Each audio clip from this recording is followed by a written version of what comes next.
دوستو میں ہوں وصال اعظم۔ مشرق وسطیٰ یعنی مڈل ایسٹ میں ایران اور امریکہ کے درمیان جاری جنگ ایک نئے اور خطرناک مرحلے میں داخل ہو چکی ہے۔ گزشتہ چند دنوں میں امریکی فضائی حملوں میں مسلسل اضافہ ہوا ہے، یعنی امریکہ نے لگاتار ایئر سٹرائکس کی ہیں ایران پر، جبکہ ایران نے بھی اپنے رد عمل کو وسعت دیتے ہوئے، اپنے رسپانس کو اور پھیلاتے ہوئے ریجن میں موجود امریکی انٹرسٹ اور امریکی انفراسٹرکچر اور اتحادی ملک یعنی جو بھی دیش امریکہ کے الائز ہیں، جو ملک، ان کو نشانہ بنانے کے دعوے کیے ہیں۔ ایران کے صدر مسعود پزشکیان نے واضح الفاظ میں کہا ہے کہ ایران اس وقت امریکہ کے ساتھ فل اسکیل وار یعنی مکمل جنگ کی صورتحال میں ہے، اور اس جنگ میں معیشت سب سے اہم محاذ بن چکی ہے، یعنی اکانومی۔ موجودہ صورتحال کیا ہے؟ فروری 2026 میں شروع ہونے والی ایران امریکہ جنگ کے بعد اپریل میں ایک جنگ بندی اور اس کے بعد جون میں ایک عارضی مفاہمتی معاہدہ یعنی MOU یعنی میمورنڈم آف انڈرسٹینڈنگ سامنے آیا تھا، لیکن جولائی میں کشیدگی دوبارہ بھڑک اٹھی اور دونوں دیش یعنی امریکہ اور ایران ایک بار پھر سیدھے ٹکراؤ میں سامنے آ گئے۔ امریکہ کا سٹینڈ ہے کہ ایران اسٹریٹ آف ہرمز میں بین الاقوامی جہاز رانی یعنی انٹرنیشنل نیویگیشن اور تجارتی راستوں کے لیے خطرہ بن رہا ہے، جبکہ ایران کا کہنا ہے کہ امریکی حملے اس کی خود مختاری یعنی سوورینٹی اور قومی سلامتی یعنی نیشنل انٹیگریٹی پر حملہ ہیں۔ امریکہ کا 10واں بڑا حملہ۔ تازہ ترین پیش رفت میں امریکہ نے ایران پر مسلسل 10ویں رات بھی فضائی حملے کیے ہیں، ایئر سٹرائکس کی ہیں۔ امریکی سینٹرل کمانڈ یعنی سینٹ کام کے مطابق ان حملوں میں ایرانی فوجی کمانڈر سینٹرز، ڈرون اور میزائل لانچنگ سائٹس، فضائی دفاعی نظام یعنی ایئر ڈیفنس سسٹم اور بحری تنصیبات یعنی نیول جو انسٹالیشنز ہیں ان کو نشانہ بنایا گیا ہے، نیول سینٹرز کو نشانہ بنایا گیا ہے۔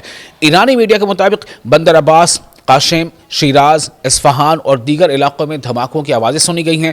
یہ حملے ایسے وقت میں ہوئے ہیں جب امریکہ ایران کی فوجی صلاحیت کو لمیٹڈ کرنے کی کوشش کر رہا ہے۔ امریکی فوجیوں کا جانی نقصان۔ گزشتہ چند روز میں امریکہ کو بھی نمایاں جانی نقصان اٹھانا پڑا ہے۔ رپورٹس کے مطابق جارڈن میں واقع ایک امریکی فوجی اڈے پر ایرانی حملے میں کم سے کم 3 فوجی ہلاک ہوئے ہیں، جبکہ ایک اور فوجی ابھی بھی لاپتہ بتایا جا، جبکہ کچھ ایسی رپورٹس بھی سامنے آ رہی ہیں، خود نیو یارک ٹائمز یا دوسرے ایسے اداروں نے یہ خبر دی ہے، رپورٹ کی ہے کہ اس میں جو نقصان ہے فوجیوں کا وہ اس سے کہیں زیادہ ہے، لیکن پینٹاگن اس کے بارے میں زیادہ کچھ ریویل نہیں کر رہا۔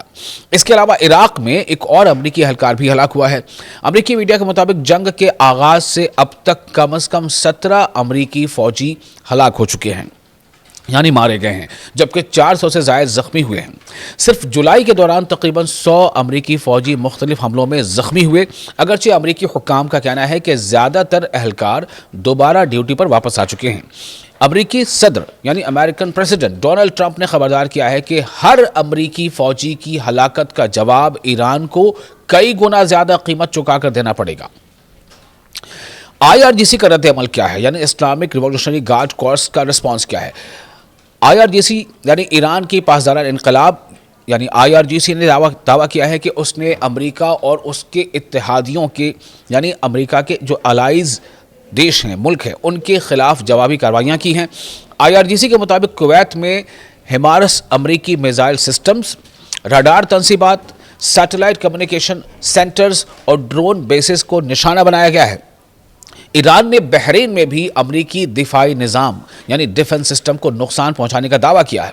ایران نے یہ بھی کہہ دیا ہے کہ جب تک امریکی حملے جاری رہیں گے، اسٹریٹ آف ہرمز میں معمول کی تجارت بحال نہیں ہوگی، یعنی نارمل نیویگیشن وہاں نہیں ہو پائے گا۔